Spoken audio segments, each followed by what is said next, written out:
Jammu Kashmir assembly चुनाव का जहां एक तरफ अवाम में जश्न है, वहीं सियासी पार्टियों की रातों की नींद उड़ी हुई है। जी हां, यह हकीकत है। अवाम के बगावती सुर का आभास रिवायती पार्टियों को भी हो चुका है और मेन स्ट्रीम की जमातों को भी है। पिछले 2 चरणों का आंकलन किसी हद तक इसी ओर इशारा कर रहा है और यही वजह है कि तीसरे फेज के चुनाव प्रचार में हिंदू मुस्लिम, राम मंदिर, दहशतगर्दी, अलगाववाद अहम मुद्दा बना हुआ है। जो पार्टी बैकफुट पर आती दिखाई दे रही है, वो दावे करने लगी है कि वो किंग बने ना बने, 8 अक्टूबर के बाद किंग मेकर जरूर बनेगी। अब सवाल यह है कि क्या ये जम्मू कश्मीर की बदलती सियासी तस्वीर है? अगर इसका जवाब हाँ में है तो इसे बदलेगा कौन? ये बहुत बड़ा सवाल है। और क्या वाकई इनमें बदलने की ताकत भी बची हुई है, बचेगी भी? अगर किसी ने ये कोशिश कर भी ली तो क्या इस तजुर्बे का नतीजा 2014 से मुख्तलिफ होगा, अलग होगा? सफ़र लंबा है, लिहाजा सवाल भी बहुत हैं। इंतज़ार इसका है कि इनका जवाब किसके पास। जम्मू कश्मीर में इंतखाबी मुहिम अब अपने आखिरी मरहले में दाखिल हो चुकी है। आखिरी दौर में सबसे ज़्यादा 40 सीटों पर आइंदा 1 अक्टूबर को पोलिंग होनी है। इनमें जम्मू रीजन की 24 जबकि नॉर्थ कश्मीर की 16 सीट है। ये फैसला कुन मरहला है। लास्ट राउंड का मुकाबला जिसके हक में भी गया, हुकूमत बनाने में उसका दावा सबसे मजबूत माना जाएगा। सियासी जमातों को इसका पूरा एहसास है। यही वजह है कि सभी पार्टियों के स्टार कैंपेनरों की पै दर पै रैलियां हो रही हैं। सबका फोकस जम्मू, कठुआ, उधमपुर और सांबा जिले की 24 सीटों पर है, जिस पर 2008 के बाद से ही बीजेपी की गिरफ्त मजबूत से मजबूत तर होती जा रही है। परिसीमन से पहले यहाँ 21 सीट थी। 2014 में बीजेपी ने इनमें से 18 सीटों पर जीत हासिल की थी। परिसीमन के बाद सांबा, कठुआ और उधमपुर में एक सीट का इजाफा हुआ है। बीजेपी का टारगेट इस दफा 100% की स्ट्राइक रेट का है। बीजेपी ने इस हदफ को हासिल करने के लिए 370 की मनसूखी, अलगाववाद और स्टेटहुड की वापसी के वादे को मुद्दा बनाया है। मोदी जी ने 5 अगस्त 2019 को 2 विधान, 2 प्रधान, 2 निशान समाप्त कर दिए हैं। समाप्त। राहुल बाबा, आप क्या, आपकी 3 पीढ़ी की ताकत नहीं है 370 को वापस। एनसी, पीडीपी, कांग्रेस फिर से जम्मू कश्मीर में आतंकवाद लाना चाहते हैं। चुनाव के बाद जल्द से जल्द जम्मू कश्मीर को राज्य का दर्जा फिर से देने का काम। आखिरी मरहले में जम्मू रीजन की 24 सीटें बीजेपी के लिए कितनी अहम है, इसका अंदाजा यूपी के वजीर आला योगी आदित्यनाथ के मैदान में उतरने से लगाया जा सकता है। जम्मू कश्मीर असेंबली इंतखाब को लेकर योगी आदित्यनाथ आज पहली मर्तबा जम्मू पहुंचे। यूपी के वजीर आला ने आज रामगढ़, मढ़ और जम्मू में रैलियां की। कल भी उनकी 2 रैलियां होनी हैं। योगी आदित्यनाथ ने भी राहुल और अब्दुल्ला फैमिली के साथ साथ महबूबा पर जमकर हमला बोला। रामगढ़ की रैली से खिताब करते हुए योगी आदित्यनाथ ने कहा कि जम्मू कश्मीर समेत मुल्क के सारे मसाइल कांग्रेस सरकारों की देन है।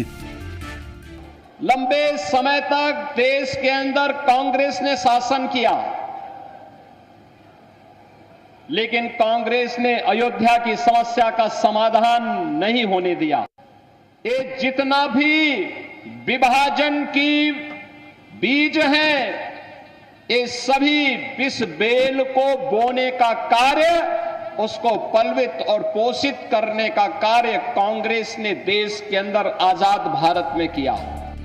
2014 में कांग्रेस और पीडीपी का इन सीटों पर खाता भी नहीं खुला था, लेकिन 2024 के लोकसभा इलेक्शन के बाद आज सियासी सूरत हाल बिल्कुल मुख्तलिफ है। यही वजह है कि आज कांग्रेस जम्मू रीजन में फ्रंट सीट पर है। 24 में से 19 सीटों पर नेशनल कॉन्फ्रेंस सपोर्टिंग रोल में है। 2014 में नगरोटा और बिश्नाह से नेशनल कॉन्फ्रेंस के उम्मीदवार जीते थे, लेकिन उनमें से एक देवेंद्र सिंह राणा आज बीजेपी में हैं। 2024 में नगरोटा में कांग्रेस और नेशनल कॉन्फ्रेंस दोनों पार्टियों के उम्मीदवार मैदान में हैं। नेशनल कॉन्फ्रेंस ने अपना पूरा जोर कश्मीर में लगा रखा है, जबकि जम्मू में उसकी उम्मीदें कांग्रेस से वाबस्ता हैं।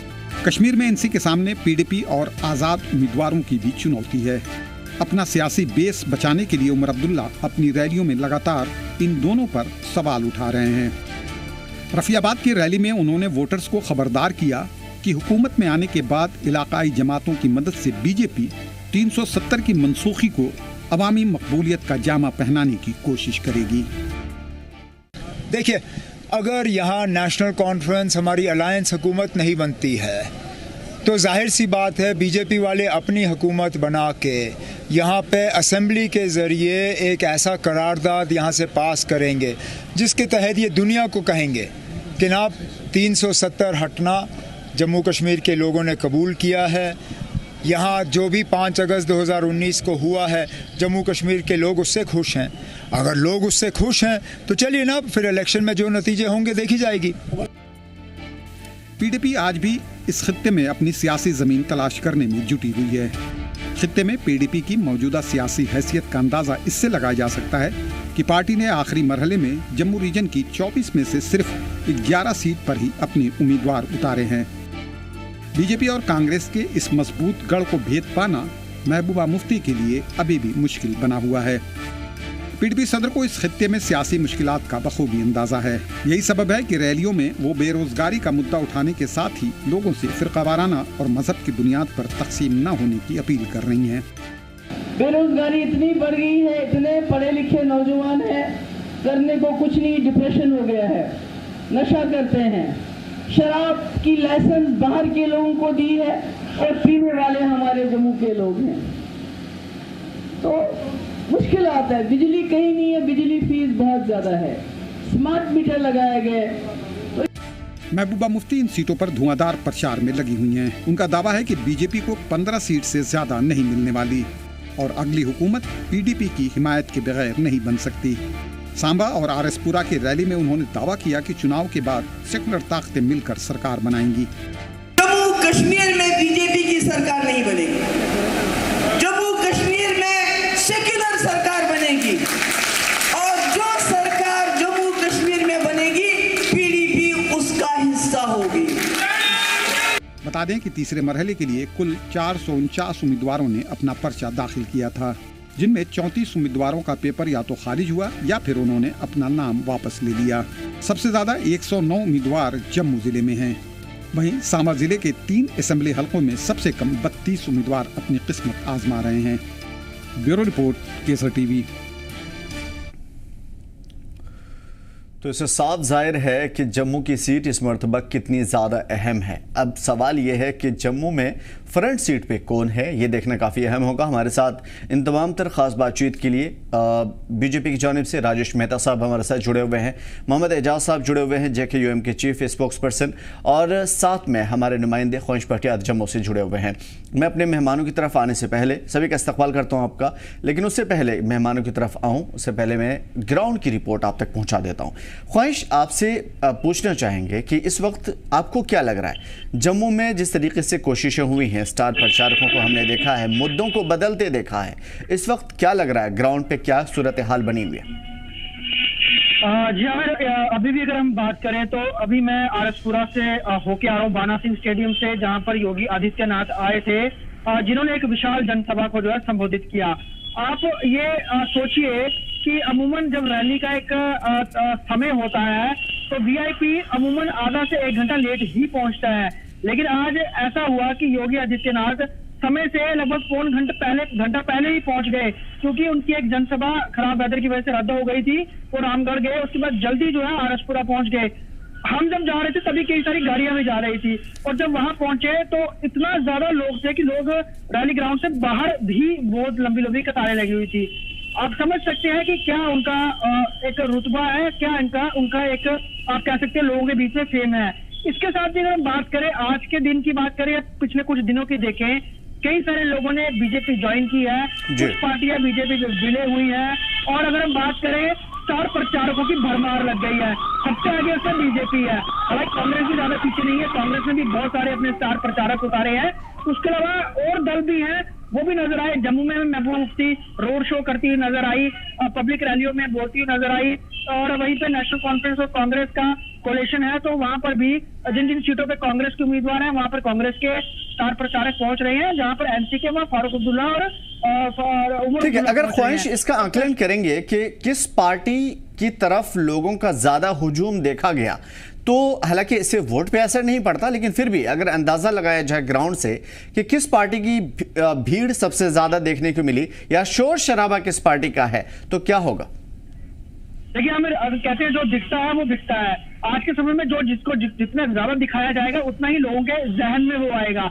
ऐसे में अगर हम देखें तो प्रचार के अगर पॉइंट ऑफ व्यू से तो बीजेपी सबसे आगे है। शहर की जितनी बड़ी फ्लैक्सेस ले लीजिए, हाईवेज के ऊपर फ्लैक्सेस ले लीजिए, सब में बीजेपी के जो नेताओं की, मोदी जी की, अमित शाह की फोटोज लगी हुई हैं। उसके अलावा अगर हम डिजिटल एड्स देखें, आप आज कोई भी प्लेटफॉर्म खोलेंगे वहां पर एड जब आती है तो बीजेपी की शो होती है, लेकिन अब बीच बीच में कांग्रेस की भी शो होना दिख रही है। उसके अलावा अखबारों में देखेंगे बीजेपी के मैनिफेस्टो हैं। उसके अलावा अगर हम टीवी की बात करें, रेडियो की बात करें, बीजेपी यानी कि बीजेपी ने तमाम जितने भी अलग अलग तरह के टूल्स हैं जो सीधा जनता तक पहुंचते हैं, उनको इस समय जो है वो कैप्चर किया हुआ है। कांग्रेस ने भी किया हुआ है, लेकिन उस तादाद में नहीं, उस क्षमता से नहीं जिस क्षमता से बीजेपी ने किया। ठीक है, आखिरी सवाल, जम्मू की तरफ से जो लोगों की भीड़ दिखाई दी, लोग आवाम जो है जम्मू की, उनके बड़े बड़े मोटे मोटे मुद्दे क्या रहे? जिस तरीके से वादी में मुद्दे अलग हुए, क्या जम्मू में सेम मुद्दे थे या लोगों के मसाइल अलग अलग थे? देखिए हमें यहाँ पर मुद्दे सबसे बड़ा एक तो यही था कि यहाँ पर जम्मू और कश्मीर के बीच में हमेशा केंद्र जो है वो कश्मीर को तरजीह देता रहा, जम्मू खिता पीछे रहा, ऐसा लोगों का मानना है। अब कई सालों से कई चीजें बनी है यहाँ पर। उसके अलावा सेम पैरेलली रोजगार कश्मीर का भी इशू है, जम्मू का भी इशू है। डेवलपमेंट की बात करें, यहाँ पर भी सरकारी स्कूलों की हालत खस्ता है, पीने के पानी की कई जगह जो है वो साफ पानी नहीं मिलता, बिजली की समस्या है, स्मार्ट मीटर लग गए हैं, लोग बिल तो दे रहे हैं लेकिन पर्याप्त बिजली नहीं मिल रही। और शहरों में वही हाल है, ग्रामीण एरिया में उससे ज्यादा बुरा हाल है। कई ऐसे इलाके हैं जहाँ पे सड़कें बहुत खस्ता हालत है। और अगर हम बात करें, बहुत ज्यादा कंजेशन शहरों में हो गया हुआ है। ट्रांसपोर्ट उस तरह से गवर्नमेंट ने अंडरटेक नहीं किया हुआ, जिस कारण मनमाने रेट वसूले जाते हैं, यानी कि बहुत सारी चीजें हैं। हालांकि जम्मू में यह है कि यहाँ पर आबादी लगातार बढ़ रही है, यहाँ के बहुत सारे ऐसे ग्रामीण इलाके एग्रीकल्चर लैंड है जो अब अर्बन एरिया से जुड़ रहे हैं, धड़ल्ले से वहां पर घर बन रहे हैं, कमर्शियलाइज हो रहा है, शहर बढ़ रहे हैं। तो हम देख सकते हैं यहाँ पर आबादी बहुत बढ़ रही है, माइग्रेट करके बड़े सारे लोग यहाँ पर आते हैं, यानी काम के सिलसिले में। यूपी बिहार के यहाँ पे बहुत लोग हैं, पंजाब के बहुत लोग हैं, हरियाणा के बहुत लोग हैं यहाँ पे रहते हैं। उसके अलावा हमारे दूसरे राज्यों के लोग, हमारे दूसरे डिस्ट्रिक्ट्स के लोग हैं, वो भी यहाँ पर रहते हैं। तो ओवरऑल जम्मू की बात करें या फिर आसपास के इलाकों की बात करें, काफी जनसंख्या यहाँ पे बढ़ रही है। तो यहाँ पे बिजली की पर्याप्त यहाँ पे मात्रा की जरूरत है। लोग कहते हैं हमसे अगर आप बिजली के चार्जेस ले रहे हैं तो हमें बिजली मुहैया भी कराइए। और बड़ी बात यह है कि हमारे यहाँ हाइड्रो प्रोजेक्ट अपने हैं, तो हमसे इतने ज्यादा पैसे भी वसूले जाते हैं, उसमें कटौती की जाए। उसके अलावा अगर हम बात करें, अगर यहाँ पर प्रॉपर्टी टैक्स लगने वाला है, ऑलमोस्ट लग ही जाएगा, आगे उसकी तैयारियां भी हैं, लोग उसको लेकर भी चिंतित है। बड़ी सारी चीजों को लेकर 370 को और 35A की वजह से लोगों को यहाँ पर काफी ज्यादा बेनिफिट थे, वो अब क्योंकि बड़े सारे नए रूल्स आए हैं, नए टैक्सेस लग रहे हैं, तो लोगों पे अतिरिक्त बोझ बढ़ रहा है। प्राइवेटाइजेशन नहीं है यहाँ पे, इंडस्ट्रीज उस तरह क्षमता से नहीं है कि अगर सरकारी नौकरी नहीं है तो लोग प्राइवेट सेक्टर में जा सके। यहाँ के बच्चे अच्छी डिग्री हासिल करके, तालीम हासिल करके बाहर की ओर जो है रुक कर रहे हैं। और खासतौर पर अगर हम जम्मू साउथ की बात करें, आरएसपुरा जम्मू साउथ विधानसभा की, ये एक ऐसी विधानसभा है जहाँ का बहुत सारा यूथ जो है आपको विदेशों में मिलेगा। कई कई गांव ऐसे हैं जिनके सारे बच्चे जो है वो इस समय विदेशों में भरे हुए हैं। और अगर हम साउथ कोरिया के एक पर्टिकुलर इलाके की बात करें, वहां पर छोटा आरएसपुरा बसा हुआ है। ऐसा वहाँ के बड़े सारे युवक कहते हैं कि हम जिस घर में देखते हैं आरएसपुरा के युवक ही हैं। तो इस तरह से बड़े सारे युवक यहाँ पर प्राइवेटाइजेशन ना होने की वजह से, बड़ी इंडस्ट्रीज ना होने की वजह से पढ़ लिख करके बाहर क्यों रुक करते हैं, चाहे वो पुणे चले जा रहे हैं, बेंगलोर चले जा रहे हैं, दिल्ली चले जा रहे हैं, चंडीगढ़ चले जा रहे हैं, तो वहां पर जाके रोजगार कर रहे हैं। तो इस वजह से भी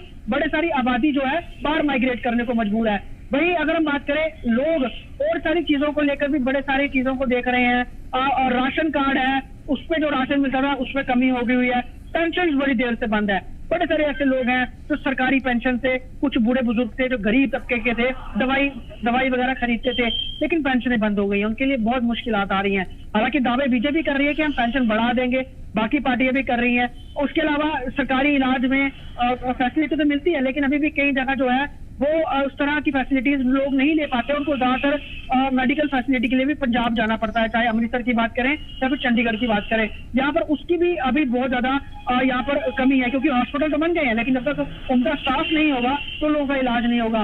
तमाम मुद्दे ये हैं। उसके अलावा एग्रीकल्चर जो यहाँ पर लैंड है, चावल बड़े ज्यादा उगते हैं, तो वहाँ पे किसानों को ज्यादा फायदा, उस तरह से फसल का अच्छा मूल्यांकन नहीं मिलता। तो वो देखते हैं कि कैसे हम बाकी राज्यों से कम्पीट करें।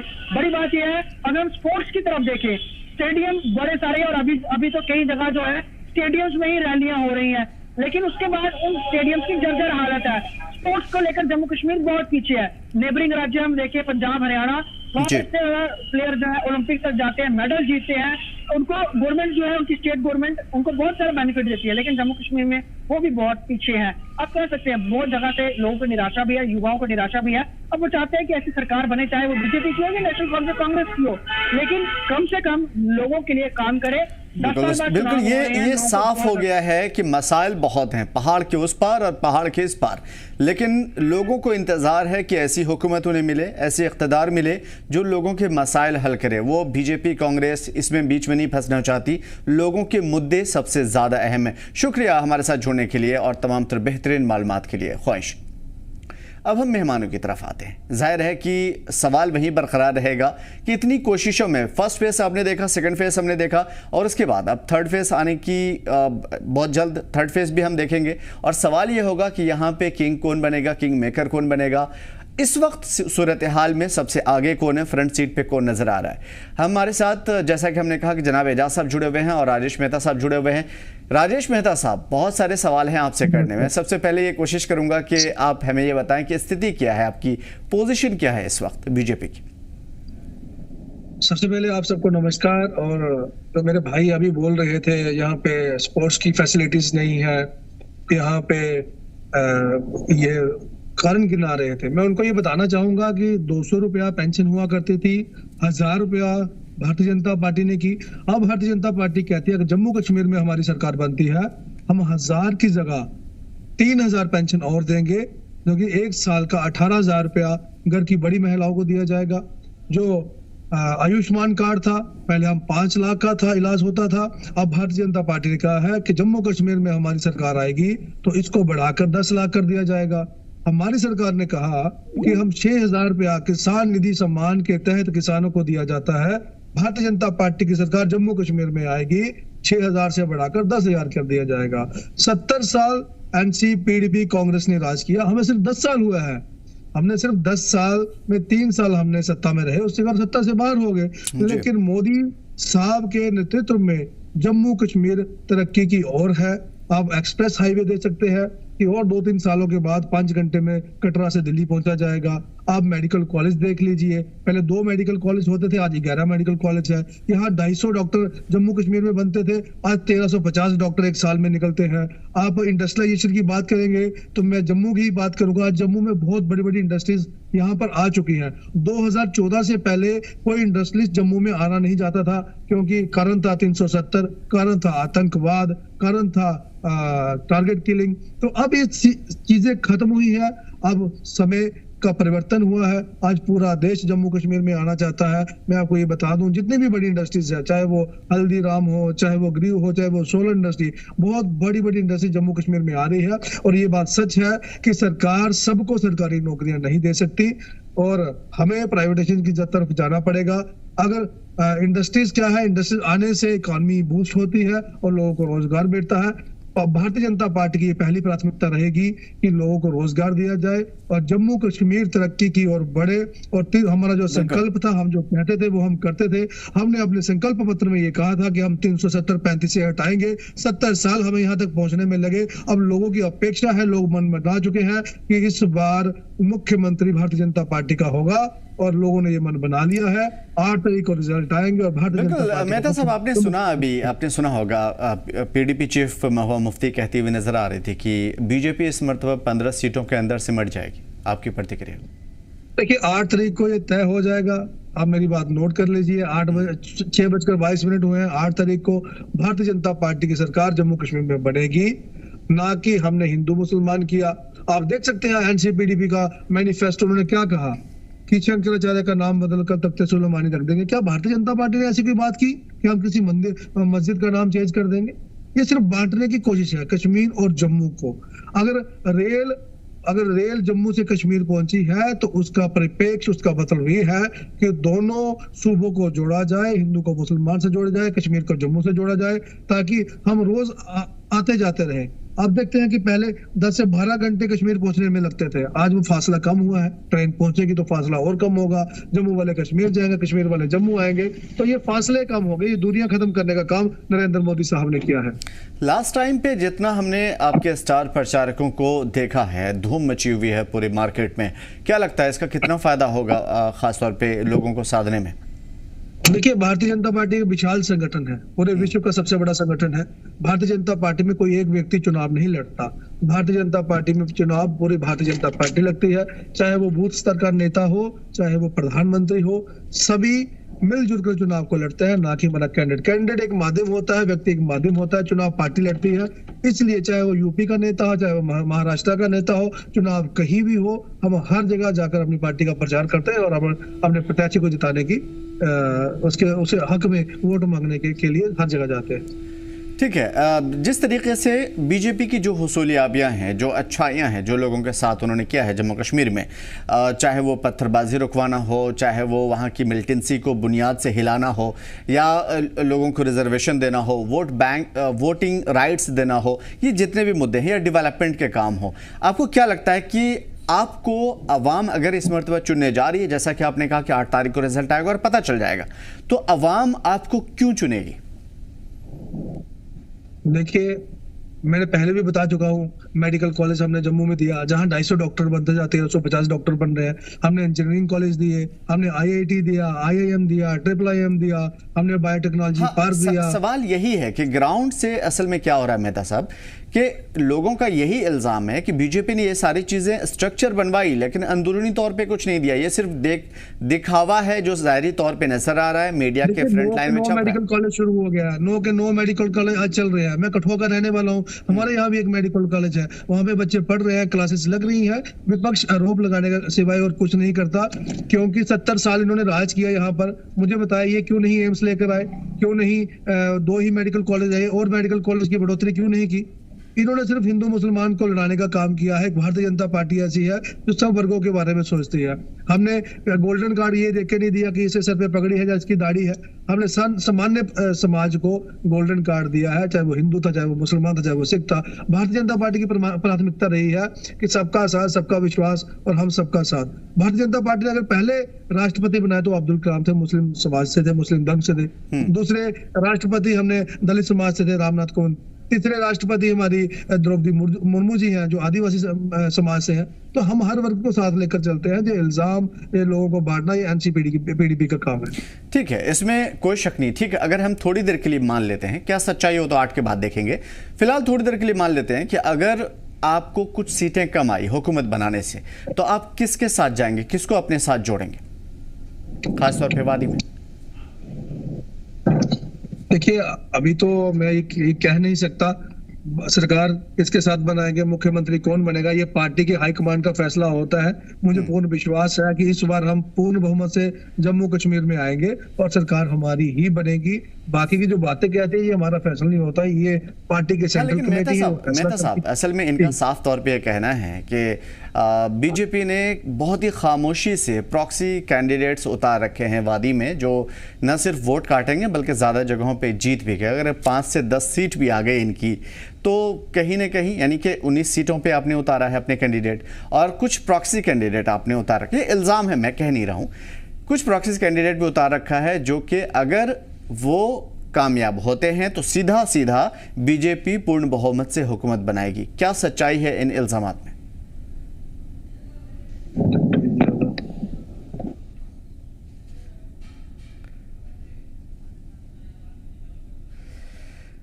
चलिए, तो इन तमाम चीज़ों के लिए फिर से राजेश मेहता साहब की तरफ आएंगे और उनसे जवाब भी लेंगे। हमारे साथ सुभाष गुप्ता साहब जुड़े हुए हैं और इससे पहले भी हमने उनसे बहुत सारी बातें सीखी थी, जानी थी।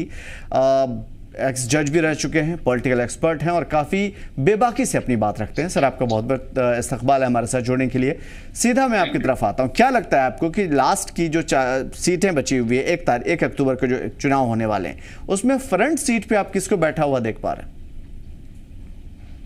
आपका फोटो नहीं आ रहा है जी, आपका फोटोग्राफ नहीं आ रहा है। कुछ हो सकता है कि टेक्निकल कुछ इशू होगा, वो उसे दुरुस्त कर लिया जाएगा फौरन। मैं आपकी तरफ आने की इस सवाल के साथ आपको मैं देख पा रहा हूं और वो चीज़ें टीवी पे ब्रॉडकास्ट भी सही से हो रही है। मैं आपसे ये समझने की कोशिश करूंगा कि इस वक्त जम्मू कश्मीर में लास्ट फेज में क्या लग रहा है आपको कि फ्रंट सीट पे कौन सी पार्टी नजर आ रही है आपको? गुप्ता साहब।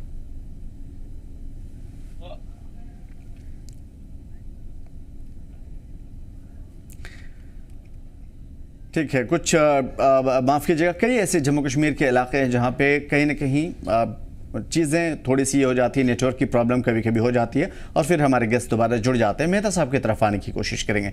मेहता साहब, मैं उन्हीं इल्ज़ामात की बात कर रहा हूँ कि जिस तरीके से आपकी प्रॉक्सी की बात हो रही है, या फिर अगर आप कुछ सीटें वादी से भी ले लेते हैं तो ठीक है, वहाँ पे आप फुल बहुमत से सरकार बना लेंगे, लेकिन वो प्रॉक्सी वाली बात या ABC वाली बात जितनी भी है उसके ऊपर बीजेपी कुछ बोलती नहीं है। आप क्या कहना चाहेंगे? विपक्ष का काम है इल्जाम लगाना, बहुत कुछ बोलता है, लेकिन भारतीय जनता पार्टी ने अपने प्रत्याशी हर जगह खड़े किए हैं। अब वो कुछ भी बोले, मैं इसमें नहीं जाऊंगा, लेकिन मैं ये कह रहा था, पहले भी डिस्कनेक्ट हो गया कि पहले झंडा उठाने वाला कश्मीर में कोई नहीं होता था भारतीय जनता पार्टी का। आज झंडा उठाने वाले भी हैं और चुनाव लड़ने वाले भी हैं, क्योंकि आतंकवाद वहां से खत्म हुआ है। उनको ये कहा जाता था कि कोई भारतीय जनता पार्टी का झंडा उठाएगा तो उसे गोली मार दी जाएगी। बहुत सारे उदाहरण है। गौहर भट्ट भारतीय जनता पार्टी युवा मोर्चा का कार्यकर्ता था, जिसका गला काटकर हत्या कर दी गई। ऐसे बहुत सारे लोग हैं जिनकी गोली मारकर हत्या कर दी गई। एक सरपंच था भारतीय जनता पार्टी का, इसकी गोली मारकर हत्या कर दी गई। ऐसे लोगों को डराया जाता था और भारतीय जनता पार्टी से जुड़ने का जो कारण जो उनसे